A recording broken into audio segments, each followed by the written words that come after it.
नमस्कार, अपना प्रदेश उत्तर प्रदेश उत्तराखंड देख रहे हैं आप। मैं हूं आपके साथ पूजा मोहन पांडे। खबरों की शुरुआत करते हुए सबसे पहले आपको बता दें, मुख्यमंत्री योगी आदित्यनाथ ने आज टोक्यो ओलंपिक के पदक विजेता और शानदार प्रदर्शन करने वाले खिलाड़ियों को करीबन 42 करोड़ की धनराशि के पुरस्कार से सम्मानित किया है। सम्मान का आयोजन आज राजधानी के अटल बिहारी कान्हा अंतर्राष्ट्रीय स्टेडियम में हो रहा है। सम्मान समारोह में टोक्यो ओलंपिक के स्वर्ण पदक विजेता जैवलिन थ्रोअर नीरज चोपड़ा, रजत पदक विजेता मीराबाई चानू समेत कई खिलाड़ी मौजूद रहे। साथ ही इस कार्यक्रम में मुख्यमंत्री योगी आदित्यनाथ, राज्यपाल आनंदीबेन पटेल, राज्य के खेल मंत्री उपेंद्र तिवारी भी मौजूद रहे। किसी भी गेम्स में पदक जीत कर बता रहे थे कि हम एथलेटिक्स खेलते हैं या हॉकी खेलते हैं, आपको भी प्रण लेकर जाना है। उप मुख्यमंत्री साहब भी साथ में मौजूद हैं। नजारा है, बेहतरीन मौसम है। इस बेहतरीन सम्मान समारोह के सभी खिलाड़ियों का मैं भूर प्रशंसा करता हूं। अपने मुख्यमंत्री योगी आदित्यनाथ का आज राजधानी दिल्ली का दौरा है और इस दौरान सीएम योगी आदित्यनाथ बीजेपी के राष्ट्रीय अध्यक्ष जेपी नड्डा से मुलाकात करेंगे। इसके साथ ही सीएम योगी गृह मंत्री अमित शाह से भी मुलाकात कर सकते हैं।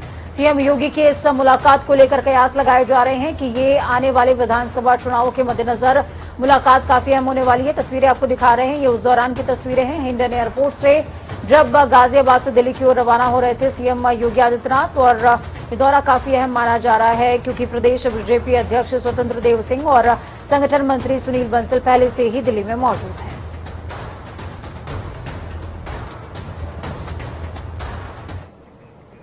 उत्तर प्रदेश विधानसभा का मानसून सत्र अपने निर्धारित समय से पहले अनिश्चितकाल के लिए स्थगित कर दिया गया। उत्तर प्रदेश विधानसभा का मानसून सत्र 3 दिवसीय चला। इस मानसून सत्र की शुरुआत 17 अगस्त को हो गई थी। इसे 24 अगस्त तक चलना था, लेकिन आज विधानसभा अध्यक्ष हृदय नारायण दीक्षित ने अनिश्चितकाल के लिए स्थगित कर दिया है। सदन के तीनों दिन विपक्षियों ने जमकर हंगामा किया, साथ ही सरकार को महंगाई और रोजगार के मुद्दे पर घेरते भी नजर आए।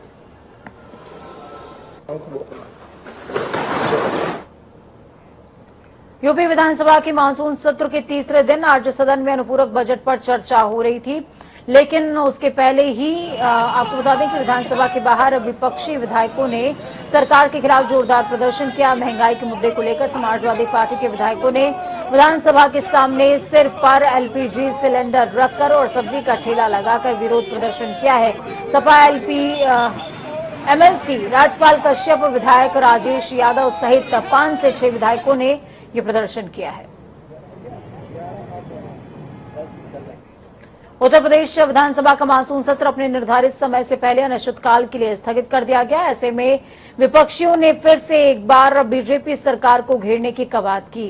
तो वहीं जब जनता टीवी के जो संवाददाता हैं, उन्होंने नेता प्रतिपक्ष समाजवादी पार्टी के राम गोविंद चौधरी से बातचीत करी, तो उन्होंने कहा कि बीजेपी जनता के मुद्दों पर बात ही नहीं करना चाहती है। देखिए, उत्तर प्रदेश में मानसून सत्र 24 अगस्त तक चलना था, लेकिन आज उत्तर प्रदेश के विधानसभा अध्यक्ष हृदय नारायण दीक्षित ने अनिश्चितकाल के लिए समाप्ति की घोषणा की। हमारे साथ ज्यादा बातचीत के लिए उत्तर प्रदेश के नेता प्रतिपक्ष और मुखर नेता राम गोविंद चौधरी जी हैं। चौधरी साहब, सरकार सत्र को लंबा चलाने से परहेज क्यों कर रही है? इसलिए कि जनता के समस्याओं के संबंध में जो सवाल पूछता है विपक्ष, उसके पास उत्तर देने के लिए कुछ भी नहीं है और न कोई समस्याओं का समाधान जनता की उसने किया। जो अपने संकल्प पत्र में कहा उसमें कोई भी पूरा नहीं किया। बेरोजगारी 45 वर्ष के अंदर इतनी बड़ी कभी बेरोजगारी नहीं हुई। किसान को संपूर्ण कर्ज मुक्ति करने की बात कही, आज तक की नहीं, कुछ बहुत थोड़ा बहुत कर दिया। गन्ना भुगतान आज तक हुआ नहीं। गेहूं धान की खरीद किसानों को ने बिचौलिए खरीद लिए औने पौने दाम पर। जितनी रिक्तियां हैं कहा था कि सब हम भर देंगे, कोई भरा ही नहीं। तो उसके पास जनता के लिए कहने के लिए विपक्ष के सवालों को जवाब देने की हिम्मत ही नहीं है। इसलिए वो भग जाते हैं विधानसभा से कि हमको विपक्ष के सवालों का सामना न करना पड़े। लेकिन राम गोविंद जी, जो संसदीय कार्य मंत्री हैं सुरेश खन्ना जी, उन्होंने तो उनको राजनीति का श्रीराम बताया है। अब वो लोग किसको क्या बता देंगे वो तो उन्हीं को समझिए। हमने तो कहा ना कि ये राम नहीं हो सकते, एक पीठाधीश्वर है और राजनीति का कोई गुण इनमें नहीं है। लेकिन चौधरी साहब, आप तमाम आरोप लगाते हैं योगी सरकार पे, और भारतीय जनता पार्टी की बात करें तो 2022 के विधानसभा चुनावों के लिए आश्वस्त नजर आती है भारतीय जनता पार्टी। उनका कहना है कि कोई भी विपक्षी दल, चाहे सपा हो, बसपा हो, कांग्रेस हो, आसपास है ही नहीं। वो तो जनता समझाएगी, 22 के चुनाव आएगा तब ना। वो जानते हैं कि 17 की तरह से फिर झूठ बोल के, लोगों को झूठ बोल करके, असत्य प्रलाप करके, हिंदू मुसलमान को लड़ा करके, अगड़े पिछड़े को ला करके, पिछड़े में पिछड़े को ला करके, सभी जातियों के मुख्यमंत्री बनाने का लालच दे करके हम फिर चुनाव जीत लेंगे। लेकिन इनके इतने कार्यकाल में, 17 से आज तक के कार्यकाल में, सभी जाति वर्ग धर्म के लोगों ने इनको ठीक से परख लिया है और सभी लोगों ने मन बना लिया है कि 22 के चुनाव में समाजवादी पार्टी को जिताएंगे, अखिलेश यादव को मुख्यमंत्री बनाएंगे और इस प्रदेश को विकास के चरम सीमा पर लेके जाएंगे। इस मानसून सत्र को किस तरीके से देखते हैं, क्योंकि 35 से 40 हजार करोड़ के सप्लीमेंट्री बजट की उम्मीद थी, लेकिन 7 हजार करोड़ में सिमट गया। 3 दिन सत्र चला है, पहला दिन तो तमाम जो कॉन्डोलेंस थी वो हो जाती है, 2 दिन सेशन चला है, कैसे देखते हैं? ये भगेड़ू लोगों का काम, भगेड़ू की तरह से देखते हैं। सरकार भगेड़ू है, जनता के सवालों से, विपक्ष के सवालों से बचना चाहती है, भगना चाहती है। बिल्कुल, जब मानसून सत्र या फिर आम सत्र चलते हैं तब उत्तर प्रदेश के लोगों के लिए नीतियां तय होती हैं और विपक्ष का साफ तौर पर कहना है कि सरकार को लंबे सत्र चलाकर जनता की बात हाउस के माध्यम से उठाकर नीतियां बनाई जाएं। वीडियो जर्नलिस्ट आशीष के साथ संजीव कपासिया, जनता टीवी, लखनऊ। तो वहीं दूसरी तरफ विधानसभा का मानसून सत्र अपने निर्धारित समय से पहले जब अनिश्चितकाल के लिए स्थगित हो गया, इस पर कांग्रेस एमएलसी दीपक सिंह और सुभाषपा अध्यक्ष ओम प्रकाश राजभर का क्या कुछ कहना है, सुनिए। साल में 90 दिन कौन कहे, सरकार 5 साल में 90 दिन नहीं चला पाई। अभी जो तय कार्यक्रम था 24 तारीख तक का, उसे छोड़कर आज ही भाग गई।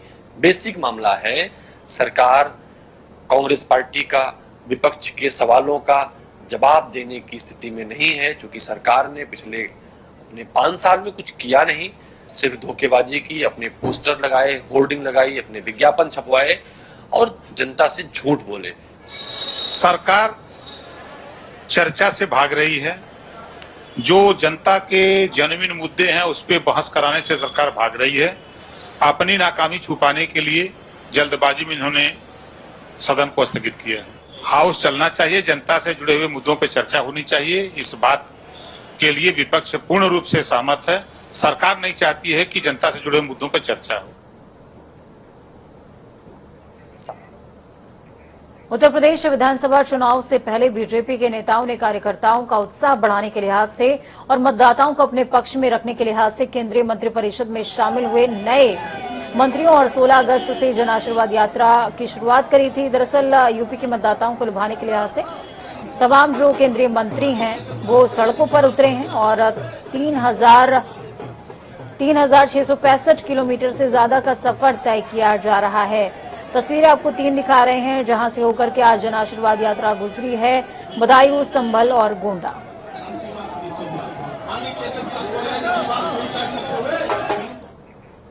सपा अध्यक्ष अखिलेश यादव ने बीजेपी सरकार पर हमला बोला। अखिलेश ने ट्वीट करते हुए कहा कि हवाई बातें करने वाले भाजपाइयों को समझ में आ गया है कि उनके बस का कुछ रहा नहीं, इसलिए वो उत्तर प्रदेश के हवाई पट्टियों तक को पूंजीपतियों के हाथ में सौंप रहे हैं और लगता है कि खुद से ही कह रहे हैं कि हमसे ना हो पाएगा।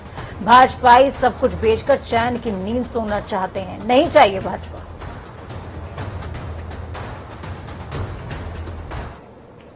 अफगानिस्तान पर तालिबान का कब्जा हो गया। अफगानियों पर तालिबानी अत्याचार के दृश्य देखकर दुनिया हैरान परेशान है, लेकिन भारत में कुछ लोग ऐसे भी हैं जो लगातार तालिबान का महिमा मंडन करने की कोशिशों में जुटे हुए हैं। इसी कड़ी में अब ताजा नाम जुड़ गया है मशहूर शायर मुनव्वर राणा का। शायर साहब को लगता है कि जितनी क्रूरता अफगानिस्तान में है उससे ज्यादा क्रूरता तो हमारे देश में है।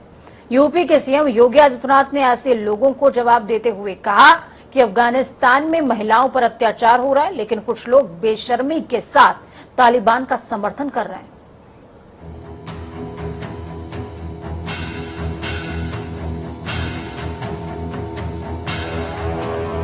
मशहूर शायर मुनव्वर राणा ने एक टीवी समाचार चैनल से चर्चा में तालिबान को लेकर विवादित बयान दिया। मुनव्वर राणा का कहना है कि जितनी क्रूरता अफगानिस्तान में है उससे ज्यादा क्रूरता तो हमारे यहाँ पर ही है। पहले राम राज था, लेकिन अब काम राज है। अगर राम से काम है तो ठीक, वरना कुछ नहीं। मुनव्वर राणा ने कहा कि हिंदुस्तान को तालिबान से डरने की जरूरत नहीं है, क्योंकि उसके पिता और दादा हिंदुस्तान से ही कमा कर ले गए थे। मुनव्वर राणा ने कहा कि जितनी AK-47 उनके पास नहीं होगी, उतनी तो हिंदुस्तान में माफियाओं के पास है। तालिबानी तो हथियार छीन कर और मांग कर लाते हैं, लेकिन हमारे यहाँ माफिया तो खरीदते हैं। मुनव्वर राणा ने कहा कि उत्तर प्रदेश में भी थोड़े बहुत तालिबानी हैं। यहाँ सिर्फ मुसलमान ही नहीं बल्कि हिंदू तालिबानी भी होते हैं। आतंकवादी क्या मुसलमान ही होते हैं, हिंदू भी होते हैं। महात्मा गांधी सीधे थे और नाथूराम गोडसे तालिबानी था। यूपी में भी तालिबान जैसा काम हो रहा है। हाल ही में समाजवादी पार्टी के सांसद शफीकुर रहमान बर्क ने भी विवादित बयान दिया था। उन्होंने तालिबानियों की तुलना भारत के स्वतंत्रता सेनानियों से की थी, जिसके बाद उन पर केस दर्ज हो गया था और केस दर्ज होते ही सांसद महोदय के सुर बदल गए थे।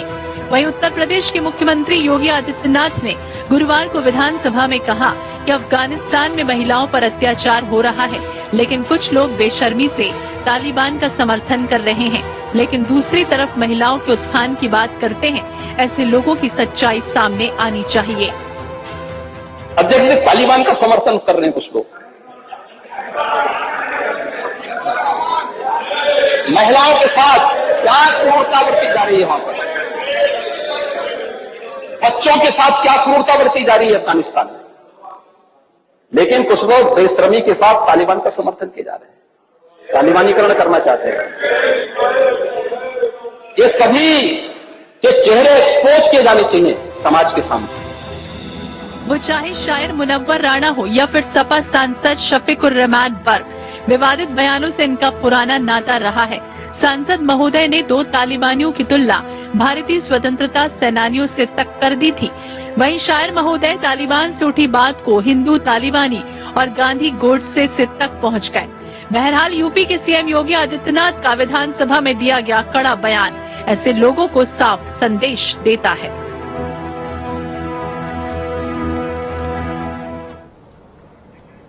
संभल लोकसभा क्षेत्र से सपा सांसद डॉक्टर शफीकुर रहमान बर्क के बेटे मौलाना ममलुक रहमान बर्क ने भी तालिबान पर हुए कब्जे को लेकर मुबारकबाद दी है। उन्होंने कहा कि अमेरिका, जापान, ब्रिटेन के अलावा रूस में तालिबान ने लड़ाई लड़ी है। तालिबान ने हमला नहीं किया, सुपर पावर उनसे लड़ने गई थी। तालिबान ने भारत से कुछ नहीं कहा। अफगानिस्तान में लड़ाई तालिबान का अपना मसला है। तो वहीं अब ये देखना है कि जिस तरह से बीजेपी नेता राजेश सिंघल ने सांसद डॉक्टर बर्क पर तालिबान का समर्थन करने पर देशद्रोह का मुकदमा दर्ज कराया था, क्या अब सांसद के बेटे पर भी मुकदमा दर्ज होगा? 20 साल से तो सुपर पावर्स ये जितनी भी है, अमेरिका है, जापान है, ब्रिटानिया, इनसे लड़े। इससे पहले 10 साल रूस से लड़े और बिना किसी वजह के उन्होंने ही आकर अटैक किया और अफगानिस्तान तो मतलब तालिबान से उनसे लड़ने गए नहीं, बल्कि इनमें आपस में देश में ही उसमें मतलब ये इक़्तिदार के ऊपर झगड़ा था।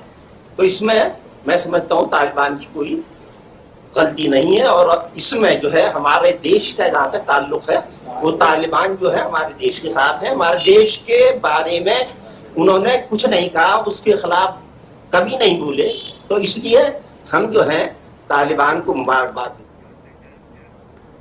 तो हम तालिबान को मुबारकबाद देते हैं, ये कहना है शफीकुर रहमान के बेटे का। दूसरी तरफ देवरिया के भलुवनी थाना क्षेत्र के युवक नीतीश कुमार अफगानिस्तान में फंसे हुए हैं। युवक ने फोन पर अपने परिजनों को बताया कि अफगानिस्तान में तालिबान के कब्जा होने पर यहाँ के हालात असामान्य हो चले हैं। हम सभी कंपनी में कैद हैं, हम घर आना चाहते हैं। आपको बता दें कि नीतीश कुमार को मुश्किल में देखकर पिता की तबीयत तक खराब हो गई है। मेरा लड़का अफगानिस्तान गया है, 14 जुलाई को वहाँ पर वो पहुँचे और फोन बराबर आता रहता है। हम लोग पूछते हैं कैसा समाचार है तो सब बताते थे ठीक है, लेकिन जब से माहौल खराब हुआ टीवी पर हम लोग देखे तो पूछे, बोले हाँ माहौल तो खराब है और सब बढ़िया है, खाना पीना सब अंदर ही हम लोगों को मिलता है, काम भी करते हैं। तो हम बोले उससे को हम बुलाना चाहते हैं। तो एक पिता की गुहार है कि बेटे को वापस वतन लाया जाए। देश में अवैध धर्मांतरण मामलों से जुड़े हुए लोगों को यूपी एटीएस एक के बाद एक गिरफ्त में ले रही है। तो वहीं आज एटीएस ने धर्मांतरण मामले में 6 आरोपियों के खिलाफ चार्जशीट तक दाखिल कर दी। उमर गौतम, जहांगीर आलम, मन्नू यादव, राहुल भोला, इरफान शेख के खिलाफ चार्जशीट दाखिल की गई है। आपको बता दें कि अब तक 10 आरोपी धर्मांतरण मामले को लेकर जेल में हैं।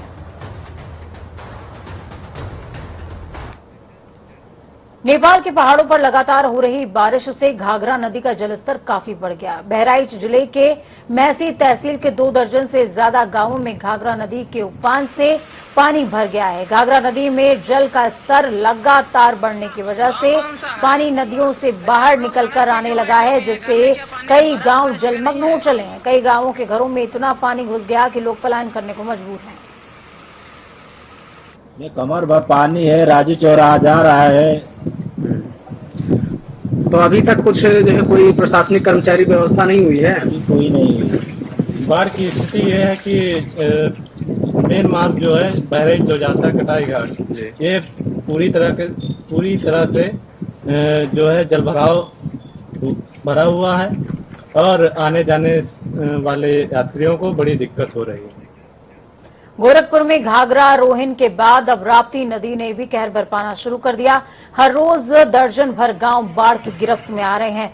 फिलहाल कई गांव बाढ़ से घिर चुके हैं, तो वहीं ग्रामीणों की सुविधा के लिए 55 छोटी बड़ी नावें लगाई गई हैं। गांव के बाढ़ से घिर जाने से लोगों की तमाम मुश्किलें बढ़ गई हैं। इसके साथ ही शहर का गोरखनाथ घाट और बैकुंठ धाम भी पानी में डूब गया है। महज 4 दिनों की बारिश और नेपाल से पानी छोड़े जाने के बाद राप्ती का जलस्तर लगातार बढ़ते चला जा रहा है। हम मौजूद हैं इस समय बहरामपुर दक्षिणी में राप्ती के तट पर। आप देख सकते हैं किस तरीके से रौद्र रूप यहाँ पे धारण कर चुका है और लगातार देखिए आप जलस्तर किस तरीके से बढ़ रहा है। और इस एरिया में कम से कम 3 से 4 हजार की आबादी है और अब ये पूरी तरीके से यहाँ को लोगों को खतरा मंडरा रहा है कि कहीं पूरी तरीके से यहाँ पे बाढ़ की स्थिति ना आ जाए और लोग डूबने ना लगे। आपको बता दें कि हर साल यहाँ पे ऐसी स्थिति होती है। यहाँ पे कुछ लोग हैं, आइए हम उनसे बात करते हैं और जानते हैं कि जिला प्रशासन कितना सतर्क है और जिला प्रशासन अभी यहाँ पे आई कि नहीं आई और क्या उनकी व्यवस्थाएं हैं। आप यहीं के रहने वाले हैं, तो बताएंगे आप कि जिस तरीके से ये देख रहे हैं कि जलस्तर बहुत तेजी से बढ़ रहा है, कितने दिन की बारिश है ये और नेपाल की पानी का भी मामला है और क्या कितनी आबादी है, भी बताएं आप। ये सिर्फ 2 दिन का पानी का बारिश है और आबादी हमारा कम 4000 के आसपास है यहाँ के। ये तो सिर्फ 2 दिन का बारिश, अगर 2 दिन और होगा तो पूरा समझिए पूरा गाँव में पानी घुस जाएगा। और सरकार की तरफ से हमको कोई मदद नहीं मिलता है। मिलता है तो लास्ट में मदद मिलता है वही 2 किलो 4 किलो गेहूँ मिल जाता, बस इससे ज्यादा कोई मदद नहीं हमको मिलता है। ऐसा लगता है कि बहुत जल्द जो है यहाँ पे गांव को डूबने के पूरे आसार हैं, क्योंकि यहाँ के लोग बता रहे हैं, आपने सुना भी कि जिस तरीके से यहाँ पे अभी तक कोई जिला प्रशासन के लोग नहीं आए हैं और कोई व्यवस्थाएं अभी नहीं हुई है। तो उम्मीद की जाती है कि बहुत जल्द जिला प्रशासन सतर्क होगा और लोगों की सुरक्षा की पूरी ध्यान रखेगा। सुभाष गुप्ता, जनता टीवी, गोरखपुर। तो वहीं खबरों में आगे बढ़ते हुए रुख होगा देवभूमि का। उत्तराखंड विधानसभा का मानसून सत्र 23 अगस्त से इसका आगाज हो जाएगा, जिसको लेकर विधानसभा में सर्वदलीय बैठक और कार्य मंत्रणा समिति की बैठक का आयोजन किया गया। विधानसभा अध्यक्ष प्रेमचंद अग्रवाल की अध्यक्षता में आयोजित बैठक में मुख्यमंत्री पुष्कर सिंह धामी, संसदीय कार्य मंत्री बंशीधर भगत, नेता प्रतिपक्ष प्रीतम सिंह समेत कई विधायक मौजूद रहे। बैठक के बाद मुख्यमंत्री पुष्कर सिंह धामी ने सदन में उठने वाले हर सवाल का जवाब देने की बात कही। हालांकि सदन के पहले दिन दिवंगत विधायकों को श्रद्धांजलि देकर सत्र स्थगित होने की उम्मीद है। पहले दिन जो 23 तारीख को विधानसभा है उसमें क्या क्या किया जाएगा, तो क्योंकि इंदिरा हृदय जी जो हमारी नेता प्रतिपक्ष थी, वरिष्ठ नेता थी, गोपाल रावत जी, वो दोनों वर्तमान में विधायक थे, तो उनकी निधन के निर्देश आएगा और उस दिन शोक के बाद मेरे ख्याल से उस दिन कार्रवाई नहीं चलेगी, क्योंकि अभी तक की परंपरा यही रहेगी कोई भी प्रेजेंट विधायक की अगर डेथ होती है तो उसमें उस दिन सदन की कार्रवाई नहीं चलती और 23 तारीख को ही दोबारा कार्य मंत्रणा की बैठक बुलाई जाएगी। तो वहीं अल्मोड़ा के विश्व प्रसिद्ध जागेश्वर धाम में आज भाजपा के राष्ट्रीय अध्यक्ष जेपी नड्डा सपरिवार पहुंचे, जहां उन्होंने महामृत्युंजय जाप और रुद्राभिषेक का पाठ किया। नड्डा सपरिवार यहां पहुंचे, जहां जागेश्वर पहुंचने पर स्थानीय लोगों और भाजपा कार्यकर्ताओं ने उनका जोरदार स्वागत किया। इस दौरान सांसद अजय टमटा ने कहा कि आज उनके क्षेत्र के लिए सौभाग्य की बात है कि जागेश्वर धाम में राष्ट्रीय अध्यक्ष जेपी नड्डा पहुंचे हैं। कांग्रेस पूर्व प्रधानमंत्री राजीव गांधी के जन्मदिवस के मौके पर 20 अगस्त से प्रदेश में बेरोजगारी रजिस्टर मुहिम की शुरुआत करने जा रही है। प्रदेश प्रभारी देवेंद्र यादव देहरादून में इस मुहिम को हरी झंडी दिखाएंगे। कांग्रेस के मुख्य प्रवक्ता आरपी रतूड़ी ने बताया है कि राज्य में युवाओं और बेरोजगारों को जोड़ने के लिहाज से कांग्रेस ये कदम उठाने जा रही है। बेरोजगारी जो लॉन्च करना है उन्होंने कि उनको रजिस्ट्रेशन करना है, तो युवाओं का कार्यक्रम है। और ये कार्यक्रम हमने पहले भी जब हरीश रावत जी मुख्यमंत्री थे उस समय भी हमने एक रजिस्ट्रेशन करवाने का मुहिम चलाई थी कि हम मिस कॉल देंगे और एक रजिस्ट्रेशन होगा। अगर हमारी सरकार आएगी तो हम रोजगार देने की बात करेंगे, अगर रोजगार न दे पाए तो हम उसको बेरोजगारी भत्ता देने का काम करेंगे। तो वादे बहुत सारे हैं और इरादा एक कि बेरोजगार कांग्रेस के साथ आ जाएं। देखना ये होगा कि जनता को ये कदम कितना पसंद आता है। फिलहाल वक्त यहाँ पर छोटे से ब्रेक का, ब्रेक के उस पार खबरों का सफर लगातार जब जारी रहेगा। बने रहिए जनता टीवी के साथ, क्योंकि हमें आपकी ताकत, अपना और अपनों का बहुत ज्यादा ख्याल रखिए।